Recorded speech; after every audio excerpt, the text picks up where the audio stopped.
siang hari ini ya, alhamdulillah kita masih diberikan banyak sekali nikmat oleh Allah Subhanahu wa taala, yang wajib kita syukuri. Eh, dan pada hari yang kalau nggak salah ini hari ke ada yang 12 ada yang 11 ya. Kalau yang puasanya hari Sabtu kemarin berarti hari ini hari ke 12 bulan Ramadan. Alhamdulillah, selawat serta salam kepada junjungan kita Nabi besar Muhammad SAW, keluarga beliau, sahabat beliau, para tabi'in, tabi'ut tabi'in, para ulama dan orang-orang soleh yang mudah-mudahan kita semua juga termasuk di dalamnya.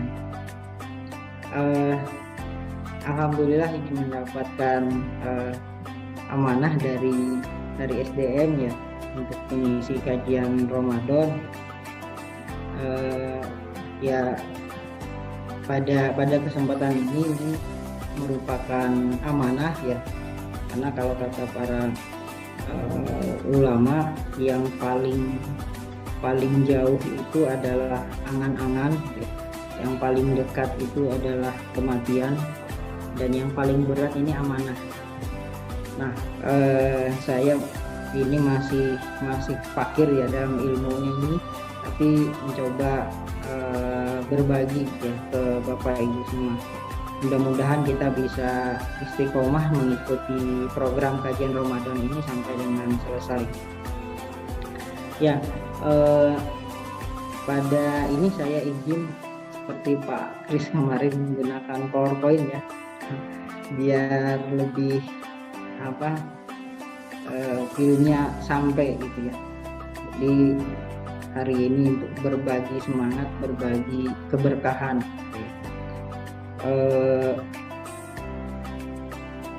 Saya ambil tema ini adalah Ramadan adalah perjalanan memaksimalkan amal. Seperti kita ketahui kemarin disampaikan banyak sekali oleh Pak Agus, Pak Kris, Pak Ade, Pak Dadu dan Pak Tri gitu ya. Sering kita kalau di awal Ramadan itu ada tarhib Ramadan, tapi ada juga targhib gitu ya. Jadi ada kabar gembiranya, juga ada kabar ancamannya gitu ya di bulan Ramadan ini. Kabar gembiranya kemarin disampaikan banyak sekali pahala gitu ya yang dilakukan, amalan sunnah dihitung sebagai amalan wajib, apalagi yang wajibnya. Nah, di bulan Ramadan ini hanya mungkin 29 atau 30 hari, tetapi efeknya sangat dahsyat, sangat powerful kalau kita benar-benar ikhlas, benar-benar gembira ya dengan Ramadan ini. Karena kalau di luar bulan Ramadan pasti kita ya selain puasa sunnah ya sangat sulit tidak makan dan tidak minum. Tapi di bulan Ramadan ini tidak makan dan tidak minum itu kita bahagia gitu ya. Nah, inilah salah satu mungkin mukjizatnya bulan Ramadan. Nah, sedikit saja ini yang saya ingin berbagi ke Bapak Ibu, bahwa menyampaikan seperti ini adalah merupakan amal juga gitu ya. Maka mudah-mudahan bisa bermanfaat. Dimulai dari surah yang pendek di dalam Al-Quran gitu ya, surah Al-Asr. Ini mungkin kita semua sudah hafal. A'udzubillahi minasyaitonirrajim. Bismillahirrahmanirrahim. Wal 'asr innal insana lafi khusr illal ladzina amanu wa 'amilus sholihati wa tawassaw bil haqqi wa tawassaw bis sabr. Ayat ini pendek tapi sangat dahsyat. Bahkan ada ulama yang menafsirkan surah ini menjadi 3 buku yang sangat tebal, padahal sangat pendek. Nah, ketika membaca Al-Quran kita mendapatkan pahala, dan ketika kita memahami maknanya akan lebih mendapatkan keberkahan lagi, apalagi kita mengamalkan. Nah, mungkin sedikit mengenai Al-Quran ini, yang 3 ayat ini gitu ya, surah Al-Asr ini, dalam saya membaca tafsir Al-Wafi gitu ya, luar biasa tafsirnya berkaitan dengan surah ini. Asbabun nuzulnya surah ini itu dulu di masa di masyarakat Arab gitu ya, di masyarakat Arab khususnya Arab jahiliyah itu biasanya pada waktu sore hari gitu ya, asar itu orang-orang itu pada duduk, pada nongkrong gitu ya, pada nongkrong dan suka ngobrol gitu ya, ngobrol bahas keduniaan, bahkan ada yang gosip dan segala macam. Nah, ada anggapan gitu ya bahwa waktu sore hari itu adalah waktu yang sial, waktu yang buruk. Biasanya ada orang bertengkar juga pada waktu sore hari, karena tadi sore hari itu biasanya kebiasaannya gitu ya, budayanya di sana orang ngobrol. Nah, ketika itu menjadi semacam tradisi gitu ya, bahwa waktu sore hari itu adalah waktu yang buruk, waktu yang sial, maka turunlah surah Al-Asr ini gitu ya. Wal asr, demi masa, kalau diterjemahkannya ya, demi masa atau demi waktu, khususnya ini menyinggung waktu asar tadi. Allah bersumpah dengan nama waktu, artinya waktu ini sangat penting, sangat mulia gitu ya. Sehingga anggapan orang masyarakat Arab jahiliyah dulu menganggap waktu itu jelek itu terhapuskan gitu ya. Makanya bersumpah demi masa. Nah, ini demi masa ini juga banyak sekali tafsir yang menjelaskan. Innal insana lafi khusr, sesungguhnya manusia itu berada dalam kerugian gitu ya. Jadi kita semua ini rugi semuanya gitu ya. Nah, ilal ladzina amanu, kalau terjemahnya kecuali ya, tapi lebih tepat di tafsir itu ila ini adalah sampai. Jadi sebelumnya kita itu berjalan rugi sampai kepada kita beriman. Ketika beriman itu ruginya sudah selesai. Ilal ladzina amanu wa amilus sholihat, dan mengerjakan amal soleh. Nah, dalam tafsir tersebut dikatakan sebenarnya surah ini bisa lebih pendek gitu ya, hanya sampai wa amilus sholihat aja gitu ya, yang sampai dia beriman dan mengerjakan amal soleh. Tapi ada kelanjutannya, watawasau bil haq watawasau bisabr, saling menasehati dalam kebenaran dan saling menasehati dalam kesabaran. Nah, yang ingin coba saya sampaikan di sini adalah wa amilus sholihat ya, amal soleh. Amal soleh ini sangat banyak sekali ya. Kita berpuasa, kita bersedekah, kita membantu orang lain ya. Kita menafkahi keluarga dan segala macam, itu merupakan amal soleh. Kita bekerja itu juga adalah amal soleh ya. Jadi memaksimalkan amal di bulan Ramadan itu juga ini adalah amal soleh. Tetapi setelah amal soleh ini disampaikan lagi tentang saling menasehati dalam kebenaran dan saling menasehati dalam kesabaran. Menasehati dalam kebenaran ini kan juga amal soleh gitu ya. Tapi kenapa disebut lagi ya, oleh Allah dalam Al-Quran ini? Itu kan juga merupakan amal soleh. Amal soleh semuanya sudah disebutkan amal soleh umumnya, tapi disebutkan lagi. Nah, di situ beliau mengatakan dalam tafsirnya, ulama Indonesia menafsirkan surah ini bahwa sesuatu yang khusus ya, apabila itu dikeluarkan dari yang umum, berarti sesuatu yang khusus ini adalah sesuatu yang istimewa, yang lebih daripada yang umum tadi. Amal soleh itu adalah umum ya. Khususnya berpuasa ya, amal khusus berpuasa, sholat, bayar zakat, sedekah ya, menafkahi keluarga, kita bekerja, itu adalah khususnya.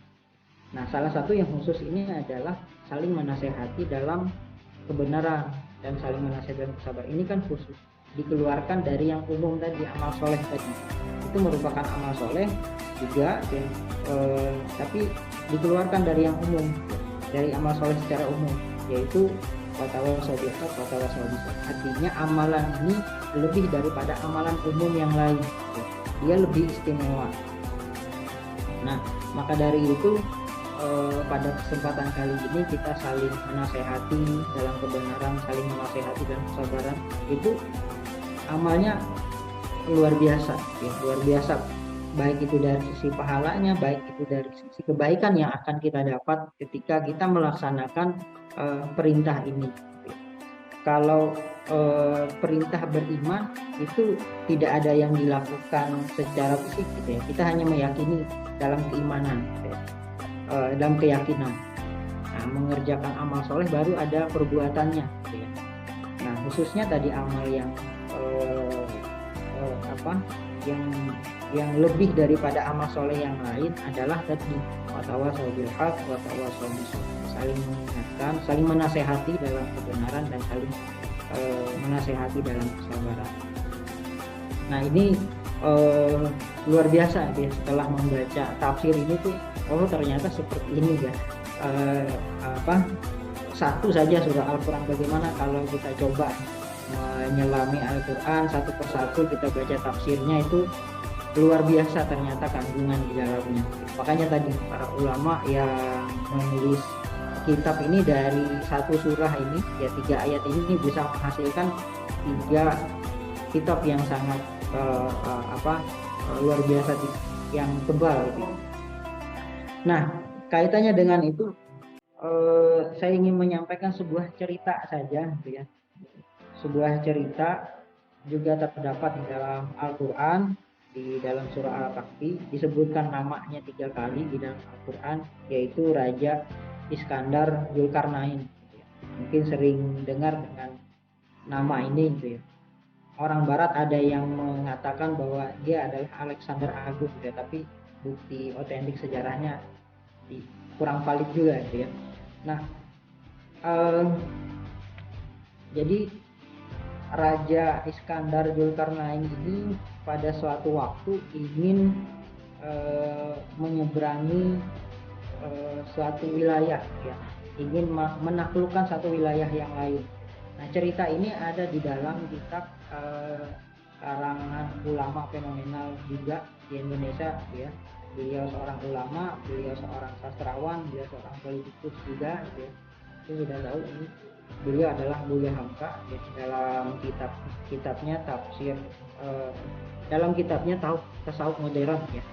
Nah, ini bagaimana beliau menjelaskan tentang bulan Ramadan, ya, bulan puasa ini, ya. Nah, ketika ingin menaklukkan sebuah wilayah, Raja Iskandar Dzulkarnain ini menyampaikan kepada pasukannya, kita akan berjalan terus, gitu ya, melewati satu wilayah, ya. Nanti kita hanya boleh beristirahat ketika sore hari, gitu ya. Ketika sore hari kita istirahat yang cukup, kita jalan lagi ketika sudah malam, sudah mulai gelap, gitu ya. Ketika malam sudah gelap, saya meminta seluruh pasukan agar lebih hati-hati jalannya, ya. Nanti kita akan melewati sebuah sungai. Nah, ketika melewati sungai, tidak ada yang boleh menyalakan lampu obor, karena pakai lampu obor, dan tidak boleh ada yang bersuara, ya. Karena kalau kita bersuara menyalakan obor, nanti akan terdengar oleh musuh. Kita tidak tidak menguasai medan, maka kita akan diserang secara tiba-tiba. Maka saya minta kepada seluruh pasukan untuk mentaati ini, ya. Ketika kita melewati sungai, sampai di sebuah sungai, jalannya pelan-pelan, gitu ya, obor dimatikan, dan tidak boleh ada yang bersuara. Kalau ada yang bersuara, maka pasukan tersebut harus dibunuh, ya, karena membahayakan, ya, membahayakan bagi seluruh pasukan. Sehingga sudah disampaikan pengumumannya ini, ya, ke pasukan, kita jalan. Dan satu lagi pesan saya, ya, kata Raja Iskandar Dzulkarnain, ketika nanti melewati sungai ya, eh, bawa apa saja yang kalian injak. Melewati sungai injak apa dibawa gitu. Nah itu pesannya. Nah ketika sudah disampaikan, jalanlah tadi ya pasukan ini pada malam hari, pada siang harinya ke jalan sampai kepada sore hari ya. Sore hari istirahat terus jalan lagi. Nah ketika jalan lagi malam harinya sudah mulai jalan, lampu obor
lewatlah pasukan kelompok yang kedua.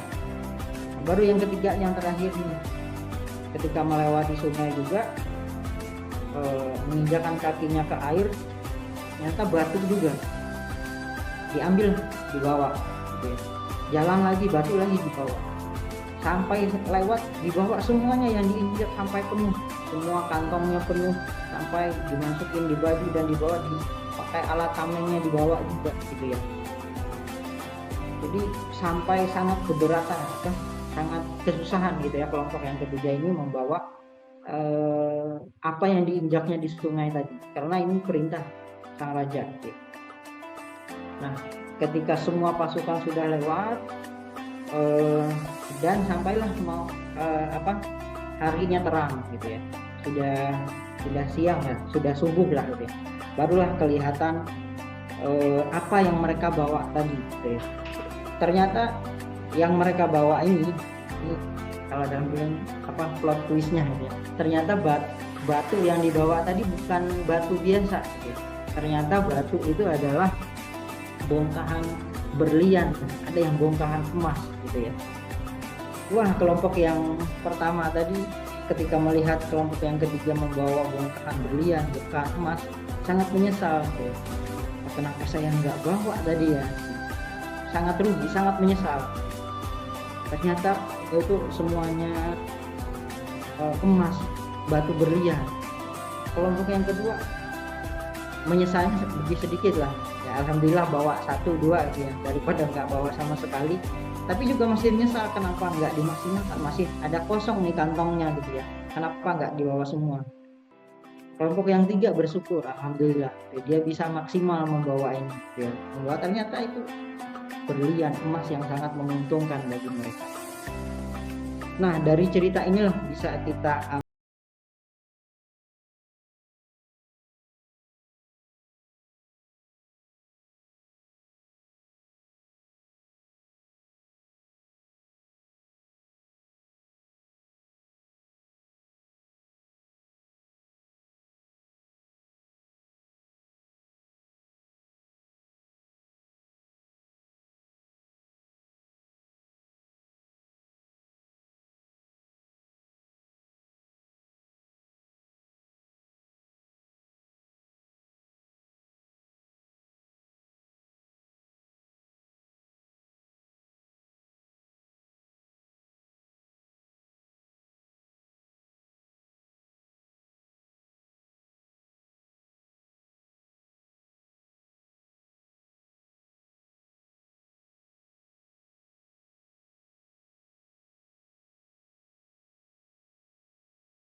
manfaatkan, ya hanya memberatkan saja gitu ya. Sama amal kita banyak di bulan Ramadan, tapi itu tidak menjadi pelajaran buat kita, tidak menjadi bagaimana setelah bulan Ramadan ini menjadi kebiasaan kita. Nah itu juga sayang juga gitu ya. Hanya amalnya pol-polan di bulan Ramadan, tapi setelahnya malah berhenti sama sekali gitu ya. Nah mudah-mudahan kita termasuk tadi, kalau dianalogikan tadi, kelompok yang ketiga, kita orang-orang yang bersyukur setelah melewati bulan Ramadan ini dan memang benar mendapatkan kemenangan gitu ya. Mungkin itu yang bisa saya sampaikan, Bapak Ibu, mohon maaf ini sebatas yang bisa saya sampaikan, ya mohon maaf kalau ada kekurangan maupun kesalahan. Terima kasih. Assalamualaikum warahmatullahi wabarakatuh. Waalaikumsalam.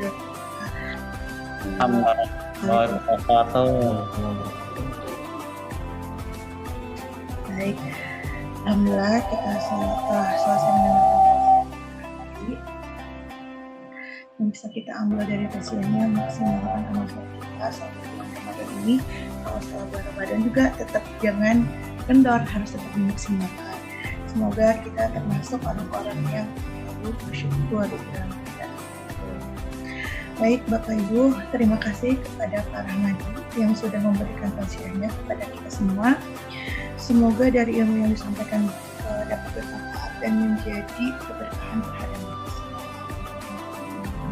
Sekian acara kajian hari ini. Wabillahi taufiq wal hidayah. Wassalamualaikum warahmatullahi wabarakatuh.